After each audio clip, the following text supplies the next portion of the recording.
Bom, hoje vamos dar sequência à nossa Cristologia, doutrina de Cristo, né? Nós já estudamos a pessoa, hoje é a aula de número 8, né? Estudamos a pessoa, a divindade, estamos na encarnação de Cristo, ok? Vamos voltar só um pouquinho na aula anterior, para a gente não perder o contexto, né? Nós iniciamos sobre o nascimento virginal de Cristo, né? E nós finalizamos o Velho Testamento. Então vamos começar sobre o nascimento virginal em outros escritos no Novo Testamento, ok? Como nós já tínhamos visto na aula anterior, que em dois evangelhos, escrito por Marcos e escrito por João, tem a omissão do nascimento virginal. Ele não cita esse nascimento virginal de Cristo, tá? Mas isso se explica pelo fato dos propósitos diferentes de cada evangelho. Nós temos 4 evangelhos na Bíblia, cada um tem um propósito, ok? É por isso que são 4, poderia ser um só, mas o propósito de Deus é que fossem 4. O evangelho de Mateus, Mateus escreveu sobre o rei dos judeus. Então, Mateus cita Jesus como rei dos judeus. Por isso a genealogia de Jesus era importante, tá? Traçando a linhagem de Cristo para Davi, rei de Israel. Como Deus prometeu que Davi, a descendência de Davi, reinaria para sempre, Deus não estava falando dos filhos de Davi, estava falando de Jesus, que viria da genealogia de Davi, ok? Então em Mateus era importante ter essa genealogia, por quê? Mateus descreve Jesus como rei, ok? Marcos escreveu sobre o servo do Senhor. Então Marcos retrata Jesus como um servo do Senhor. Então não se coloca a genealogia de um servo, porque o servo, entre aspas, não é importante, ok? Lucas escreveu sobre a humanidade de Jesus. Assim, uma genealogia que coloca Adão no início é essencial. Então, se Jesus é humano, como nós somos, homem, ele tem que ter uma genealogia, ok? João escreveu sobre o Filho de Deus. Deus não tem nenhuma genealogia. Então, é por isso que em Marcos, em João, não é citado o nascimento virginal de Jesus, porque o propósito desses 2 evangelhos não era demonstrar nem que Jesus era rei, nem que Jesus era humano, como os outros 2, ok? Então, nesse contexto, a gente vai continuar. A evidência que os autores entendessem a doutrina do nascimento virginal, mesmo omitindo a genealogia de Cristo. Mesmo se omitindo, tá? Marcos e Lucas, eles colocaram evidências, tá? Há evidências. Marcos capítulo 1, versículo 11. Então veio dos céus uma voz: Tu és o meu filho amado, em ti me agrado. Tá? Então, aqui nesse versículo, Marcos mostra que Jesus é o Filho de Deus. Lucas capítulo 1, do 34 ao 35. Perguntou Maria ao anjo: Como acontecerá isso se sou virgem? O anjo respondeu: O Espírito Santo virá sobre você e o poder do Altíssimo a cobrirá com a sua sombra. Assim, aquele que há de nascer será chamado Santo, Filho de Deus. Então, em Marcos, Deus fala: Tu és meu filho amado. Então, é filho de Deus. Se ele é filho de Deus, o nascimento foi virginal. Ele não tem um pai humano. Ok? João capítulo 1, versículo 14 com 19, versículo 25 e 27. Aquele que é a palavra tornou-se carne e viveu entre nós. Então, quem é a palavra? Jesus. Ele é a palavra. O que a palavra fez? Tornou-se carne e viveu entre nós. Vimos a sua glória, glória como do unigênito vindo do Pai, cheio de graça e de verdade. Ok? João 19, do 25 ao 27. Perto da cruz de Jesus estavam sua mãe a irmã dele, Maria, mulher de Clopas, e Maria Madalena. Quando Jesus viu sua mãe ali e perto dela, o discípulo a quem ela amava disse à sua mãe: aí está seu filho. E ao discípulo: aí está sua mãe. Daquela hora em diante, o discípulo a levou para casa. Então veja, Jesus disse: aí está sua mãe, aí está seu filho. Então, evidência de que o nascimento de Jesus foi virginal. José não teve participação. Tá? Foi virginal. O Espírito Santo formou o corpo de Jesus dentro de Maria. Ah, mas como isso é possível? Do nada Deus criou tudo. Sem matéria, ele criou a matéria. Então, criar um corpo para que Jesus habitasse, o próprio Jesus criar um corpo, é bem mais simples do que criar tudo do nada. Ok? Paulo e o nascimento virginal de Cristo. Alguns eruditos, estudiosos, dizem que Paulo não faz nenhuma alusão ao nascimento virginal de Cristo, porque ele não sabia da doutrina, ou porque ele não achou que a doutrina tinha grande importância. Mas note os seguintes argumentos. Paulo era companheiro de Lucas. Então, Lucas seguia Paulo. Quem relatou, Lucas, que relatou cuidadosamente a genealogia de Cristo e o fato do seu nascimento virginal. Tá? Se essa ideia fosse errada, Paulo poderia ter corrigido esse conceito na cabeça de Lucas. Tá? Então, aqui o que está sendo dito? Paulo não cita nas suas cartas sobre o nascimento virginal de Cristo. Mas há o entendimento que o Paulo não sabia, não conhecia a doutrina, ou que a doutrina não tinha muita importância para ele. Mas não. Lucas, que escreveu sobre a genealogia, era companheiro de Paulo. E aqui diz que se fosse errado, Paulo teria corrigido. Se Paulo não o conhecesse, teria conhecido através de Lucas. Tá? Então são duas mentiras. Várias das doutrinas ensinadas por Paulo pressupõem o fato do nascimento virginal. Então Paulo, ele fez o quê?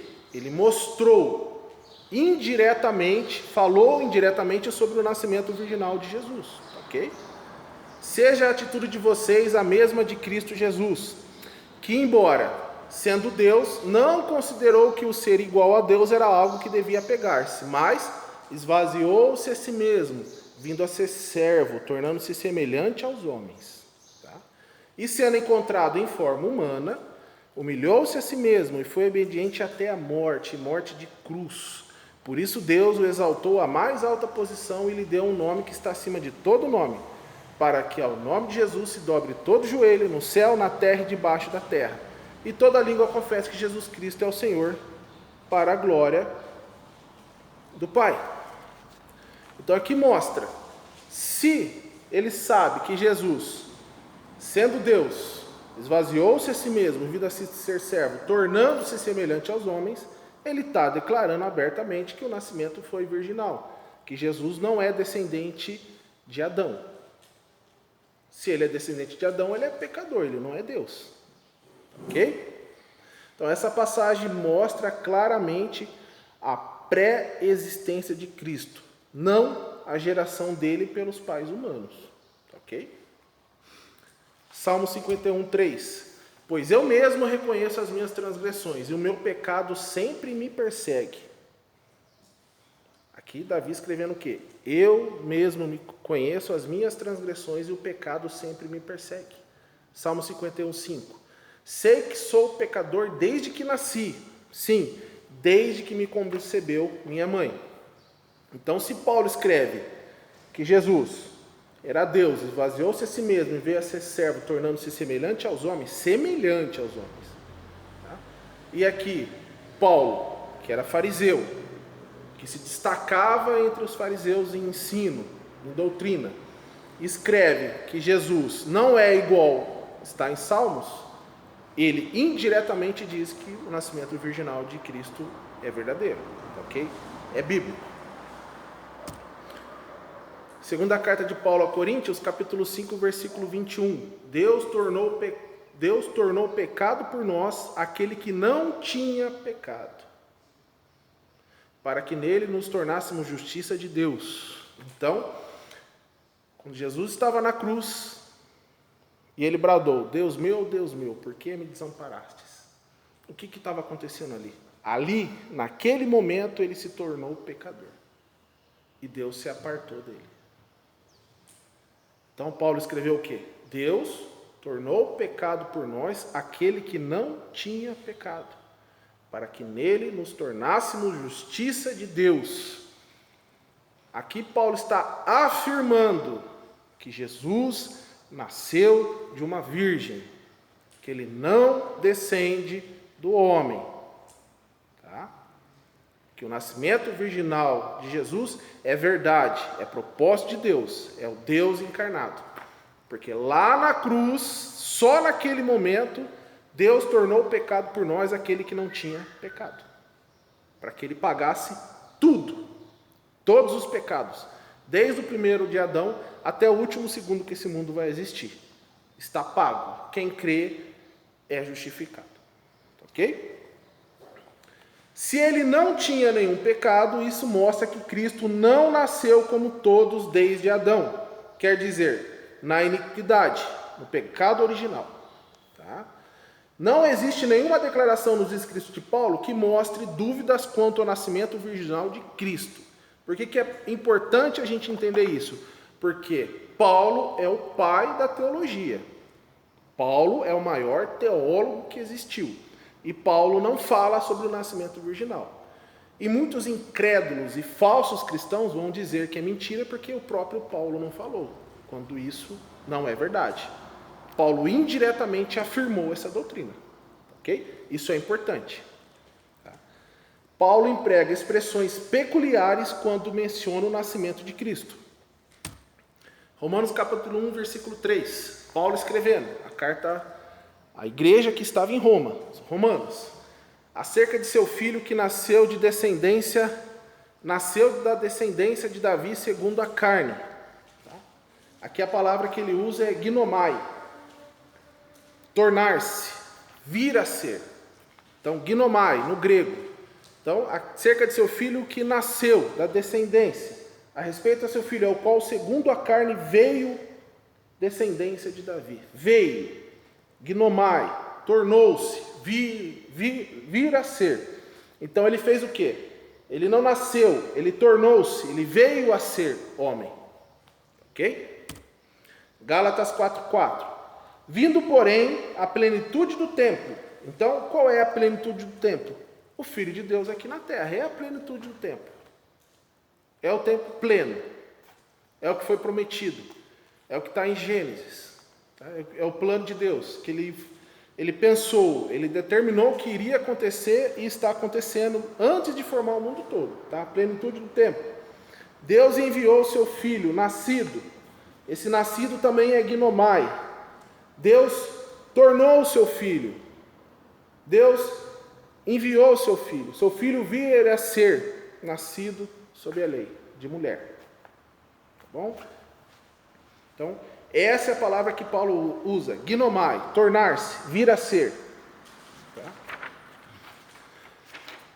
Filipenses 2,7. Antes, a si mesmo se esvaziou. Se esvaziou. Por que ele se esvaziou? O que aconteceu quando Deus apareceu no Monte Sinai? Todo mundo ficou apavorado. Todo mundo ficou apavorado. Se ele viesse como ele é, todos os pecadores caíam mortos. Foi assim que aconteceu com João. Caí como morto, ele pôs a mão e levanta. Todos que viram Deus caíram como morto. Eles relatam, caí como morto, e quem estava ali falou, levanta. É isso que ia acontecer se ele viesse como ele é. Todos cairiam mortos. Tá? Então, antes, a si mesmo esvaziou-se, assumindo a forma de servo. Ele deixou a forma dele original e assumiu a forma de servo, tornando-se semelhante de homens. Esse tornando-se também é a mesma palavra, ginomai, tornar-se, vir a ser. Se transformou em semelhança de homens e reconhecido em figura humana. Tá? Figura humana. O uso do verbo ginomai nesses 3 versículos sugere que Paulo não tivesse liberdade de colocar o verbo que significa nascer. Parece que ele evitou o uso do verbo nascer, que é o tíquito, tá? Propositalmente. Ele fez isso de propósito. É para que ninguém lesse e fosse levado ao erro. Então ele não nasceu de mulher, ele tornou-se semelhante ao homem. Ele não nasceu homem, ele tornou-se semelhante.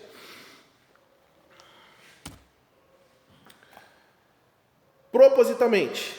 Mateus capítulo 1, versículo 21, 23 e 25. Ela dará à luz um filho, e você deverá dar-lhe o nome de Jesus, porque ele salvará o seu povo dos seus pecados.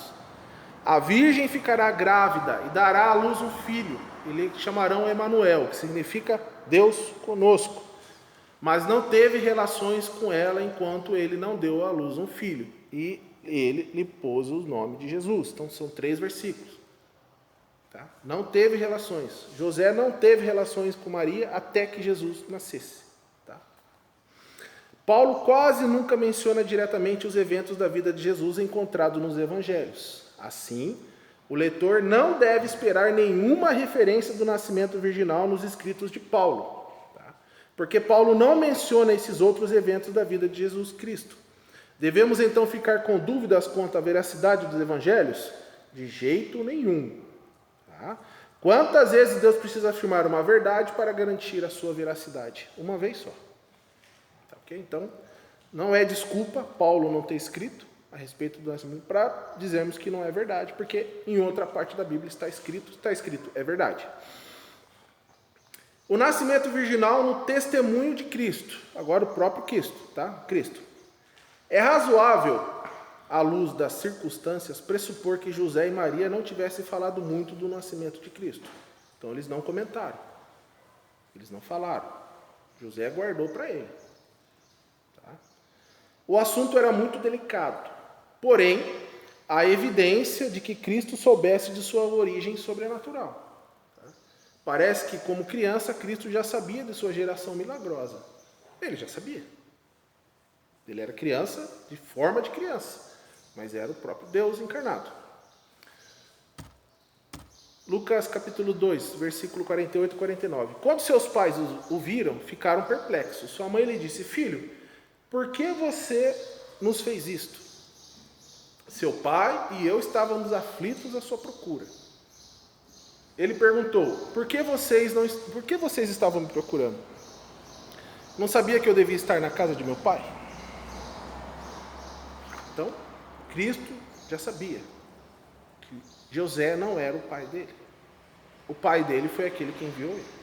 Okay? Então, o próprio testemunho dele, suas próprias palavras dizem isso. Esta resposta revela o entendimento de Jesus quanto à sua linhagem especial. Tá? Alguns acham que os pais teriam falado com ele quando ele ainda tinha poucos anos, para que Cristo entendesse a calúnia e o escárnio das crianças e adultos em Nazaré. Então, por quê? João 8,41. Vocês estão fazendo as obras do pai de vocês. Protestaram ele. Nós não somos filhos ilegítimos. O único pai que temos é Deus.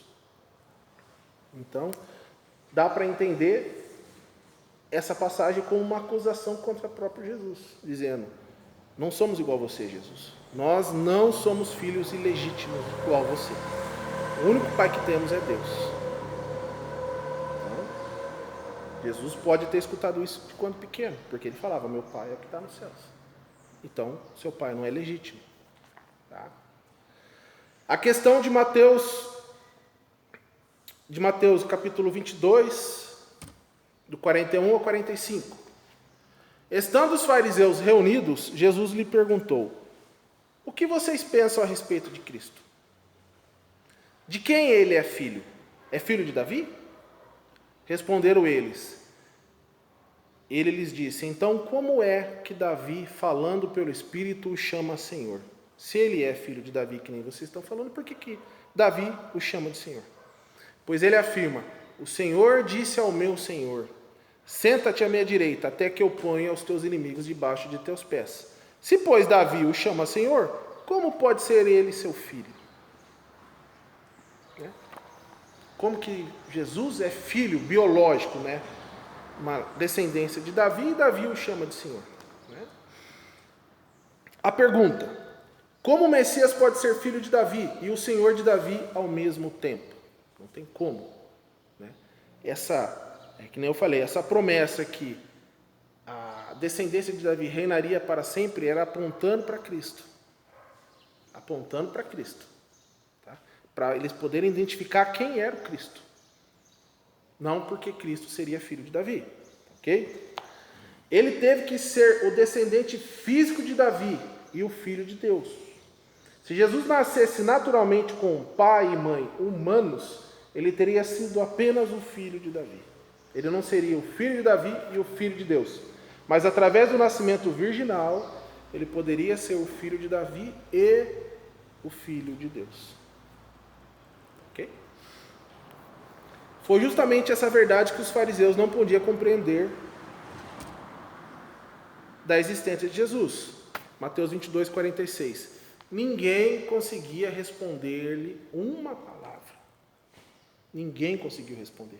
Os mestres e os doutores da lei ficaram calados. E daquele dia em diante, ninguém jamais se atreveu a lhe fazer perguntas. Porque ninguém sabia isso. Isso é revelado pelo Espírito Santo a nós. Lá, eles não tinham o Espírito Santo. Jesus falou para os mestres da lei, em quase sua totalidade, quase, não todos, vós tem por pai o diabo.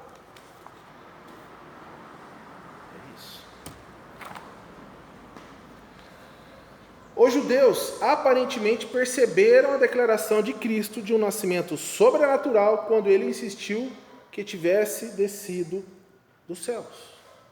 João 6,33, pois o pão de Deus é aquele que desceu do céu e dá a vida ao mundo. Pois desci do céu. Por que Jesus desceu do céu? Não para fazer a minha vontade, mas para fazer a vontade daquele que me enviou. E esta é a vontade daquele que me enviou, que eu não perca nenhum dos que ele me deu. Então, nenhum cristão Jesus lançará fora.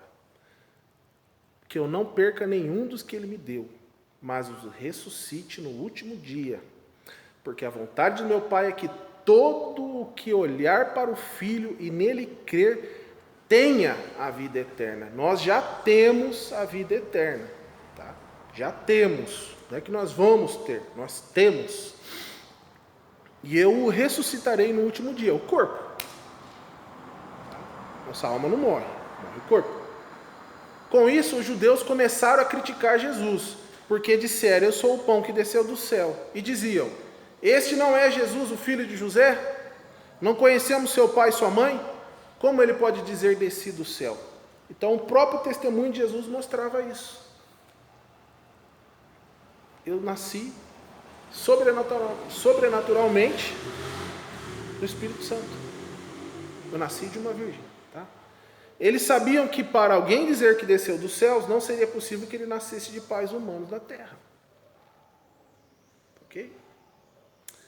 6. Evidências indiretas do nascimento virginal de Cristo. A linguagem especial de certas passagens mostra um nascimento sobrenatural, já abordado. O nascimento de João em comparação com o nascimento de Cristo, João Batista. O anúncio para Isabel quanto a João Batista. Mas o anjo lhe disse, não tenha medo, Zacarias, sua oração foi ouvida. Isabel, sua mulher, lhe dará um filho, e você lhe dará o nome de João. Esse foi o anúncio de João Batista. Tá? É claro que o pai e a mãe de João seriam envolvidos no nascimento dele, mas no caso de Jesus não há referência alguma ao marido de Maria. Então, no caso de Jesus, José não é citado. Lucas 1,35. O anjo respondeu, o Espírito Santo virá sobre você, e o poder do Altíssimo a cobrirá com a sua sombra. Assim, aquele que há de nascer será chamado Santo, Filho de Deus. Então, não tem referência de José aqui. No caso de João, sim. Fala com Zacarias, você terá um filho. Aqui Maria é citada, mas José não. Agora, note a linguagem especial das seguintes passagens. Mateus 2, do 10 a 11. Quando tornaram a ver a estrela, encheram-se de júbilo. Ao entrarem na casa, viram o menino com Maria, sua mãe, e prostrando-se, o adoraram. Prostrando-se, o adoraram. Então abriram seus tesouros e lhe deram presentes, ouro, incenso e mirra. Aqui, Mateus não menciona o pai, só a mãe. Viram? O menino com Maria. José não é citado aqui. Ok? Mateus 2,13. Depois que partiram, um anjo do Senhor apareceu a José em sonho e disse-lhe: levante-se, tome o menino e sua mãe. Veja, tome o menino e a mãe dele. Não disse tome o seu filho. Levante-se, tome o menino e sua mãe e fuja para o Egito. Fique lá até que eu lhe diga,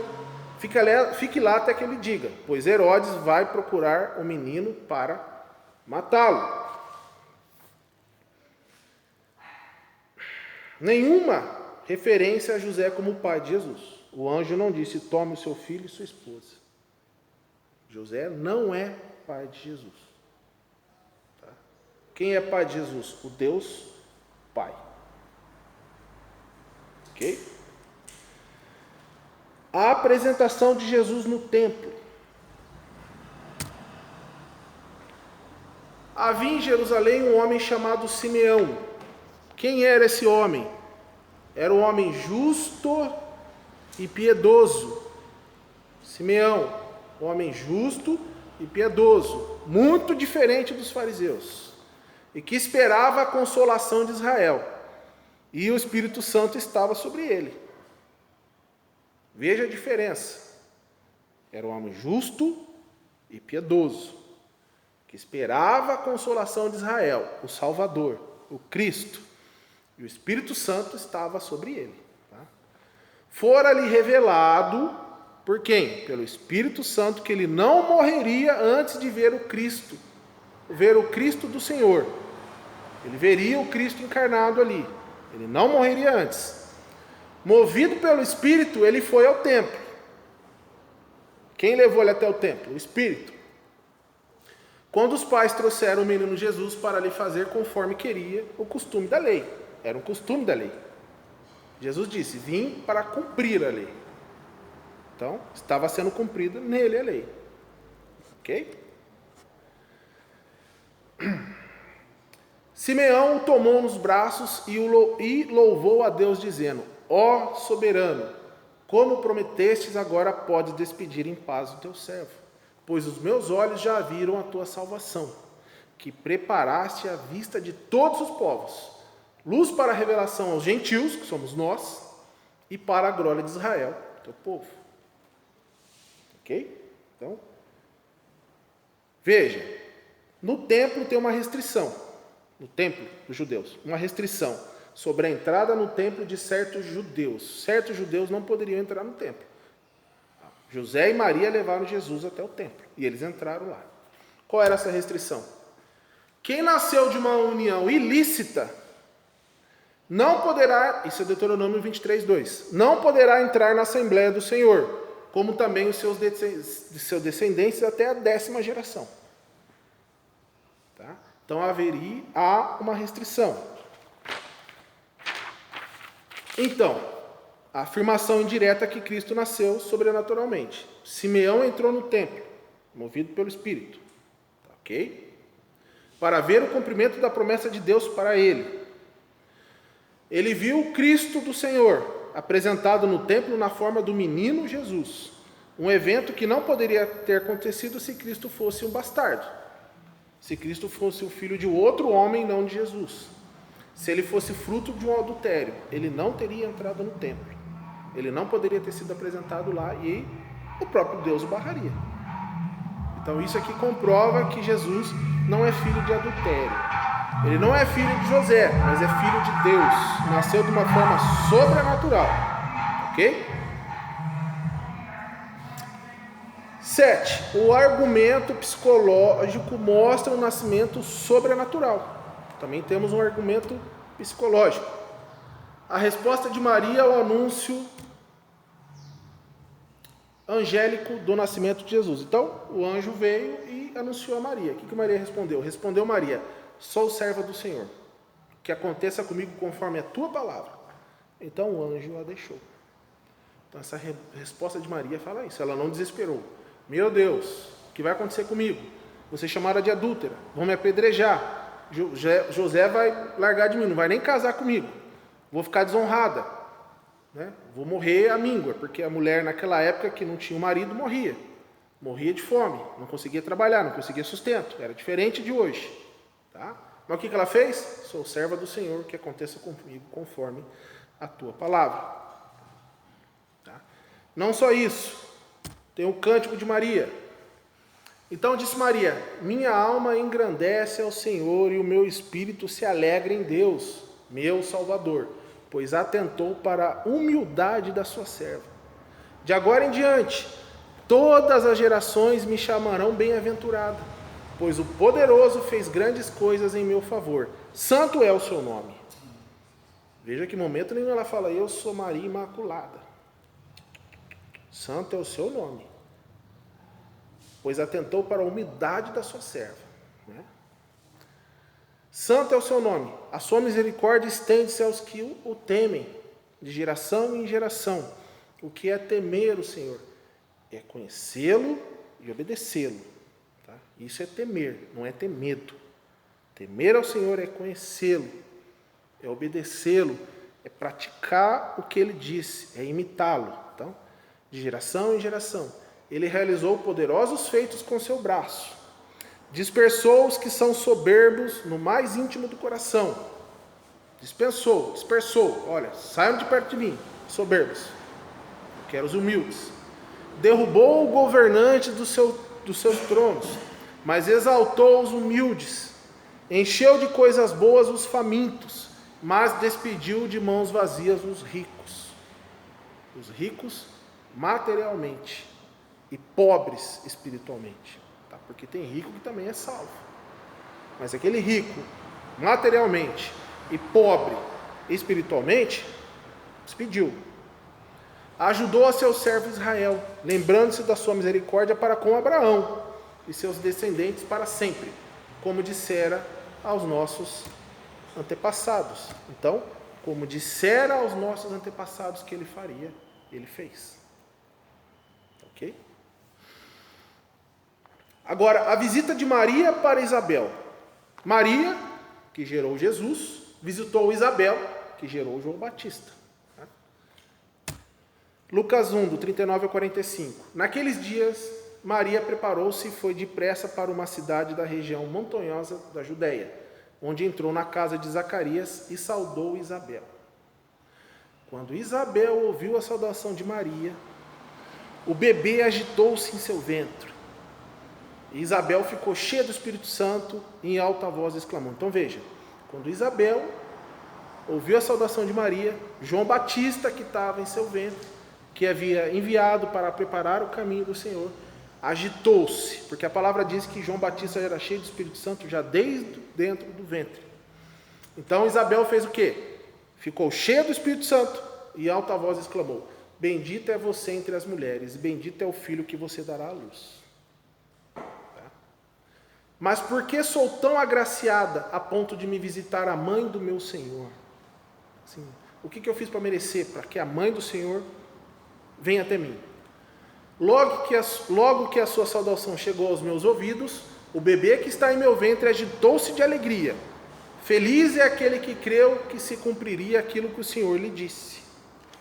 Então veja, como que foi essa visita? O que aconteceu? É um humano comum? Como outro qualquer, um homem como outro qualquer? Não, não é.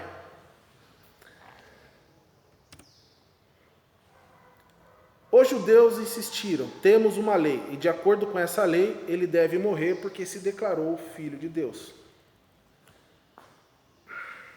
Jesus estava sendo crucificado porque se declarou filho de Deus, conforme a lei. Então, para os judeus era um homem se fazendo filho de Deus, que é a blasfêmia. Ele foi acusado de blasfêmia, um pecado que merecia a pena de morte no judaísmo. Entre as pessoas perto da cruz foi uma que sabia com certeza que era o pai de Jesus, sua mãe Maria. Ela sabia que Jesus era filho de Deus. Se Jesus não teve nascimento virginal, Maria facilmente poderia ter declarado que quem era o pai dele naquele momento, para poupar a vida de seu filho. Ela gritaria, viu, ele não é filho de Deus. Ele é filho do fulano. Isso é mentira, solta ele. Não precisa matar meu filho. Ela falaria. Mas ela falou? Não. Porque ela sabia que o que Jesus estava falando era verdade. Qualquer mãe faria isso. É mentira do que ele está falando. Não precisa matar. Ele não é o Filho de Deus. Tá? É quase impossível acreditar que Maria teria ficado calada para preservar sua reputação. Não. A mãe faz qualquer coisa pelo filho. Ela teria sido crucificada no lugar dele, se ela pudesse. Tá? Enquanto seu filho estava sendo torturado e morrendo, caso ela tivesse condições para refutar, ou seja, desmentir a divindade de Cristo. Mas ela não falou nada. Ela só observou de longe, porque ela sabia que aquilo tinha que acontecer, que Jesus era o Filho de Deus e Senhor dela, e que ele veio para isso. Ela ficou calada. Ok? Então, argumento psicológico. Psicologicamente, o natural de uma mulher é defender o seu filho a qualquer custo. Ela ficou calada. Ok? Por último, problemas e objeções. As passagens que colocam José como pai de Jesus. Temos algumas. Mateus 13, do 54 ao 55. Chegando à sua cidade, começou a ensinar o povo na sinagoga. Quem? Jesus. Começou a ensinar na sinagoga. A igreja dos judeus, o templo dos judeus. Todos ficaram admirados e perguntavam, de onde lhe vem esta sabedoria e estes poderes miraculosos? Não é este o filho do carpinteiro? O nome de sua mãe não é Maria? E não são seus irmãos Tiago, José, Simão e Judas? Lucas 4, 22. Todos falavam bem dele e estavam admirados com as palavras de graça que saíam de seus lábios. Mas perguntavam, não é este o filho de José? João 6, 42. E diziam, este não é Jesus, o filho de José? Não conhecemos seu pai e sua mãe? Como ele pode dizer, desci do céu? Tá? Todas essas três passagens têm uma coisa em comum. Os personagens estão adotando uma pressuposição. Será que ele não é o filho de José? Eles estão adotando uma pressuposição. Que Maria não traiu José e que José é o pai de Jesus. E que Jesus está ali se colocando como filho de Deus, mas é o filho de José, não é ele o filho de José. É bem comum naquela época, isto é, que o Cristo era percebido como filho de José. Então eles olhavam, não, mas é o filho de José, estão pressupondo que é o filho de José. Né? Lucas 3, 23. Jesus tinha cerca de 30 anos de idade quando começou o seu ministério.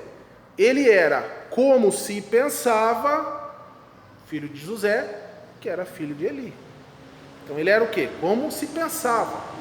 Então, eles pensavam que Jesus era filho de José. E toda passagem que afirma que Jesus é filho de José, é alguém dizendo, esse não é o filho de José. Porque eles pensavam isso, tá? Não que ele seja filho de José, ok? Outras passagens, Lucas 2, 28 a 29 e o 33. Simeão o tomou nos braços e levou a Deus, dizendo, ó soberano, como prometestes, agora podes despedir em paz o teu servo. Aí o 33 diz, o pai e a mãe do menino estavam admirados com o que fora dito a respeito dele. Então aqui diz o pai, que é José. Lucas 2,48. Quando seus pais o viram, ficaram perplexos. Sua mãe lhe disse, filho, por que vocês nos fez isto? Seu pai e eu estávamos aflitos à sua procura. João 1,45. Filipe encontrou Natanael e lhe disse, achamos aquele sobre quem Moisés escreveu na lei, e a respeito de quem os profetas também escrevam, Jesus de Nazaré, filho de José. Nestes versículos, o sentido de pai adotivo é claro. Tá? José teria sido chamado pai em casa por Jesus, mesmo não sendo realmente o pai dele. Natanael colocou o nome de José para identificar de qual família Jesus era. Então, José era o pai adotivo. Ele nunca foi e nunca será o pai biológico de Jesus. Ok? Vamos terminar nossa aula por aqui, irmãos, e no próximo domingo a gente continua. Ok? Vamos orar agradecendo a Deus. Pai, obrigado. Obrigado pela tua palavra, obrigado pelo teu estudo, obrigado porque Cristo morreu por nós. Ao Senhor agradou dar-nos o reino, Pai. E um dia estaremos com o Senhor para sempre. E até lá nós nos prepararemos, nós estudaremos e meditaremos a tua palavra para sermos semelhantes, imitadores de Cristo, Pai.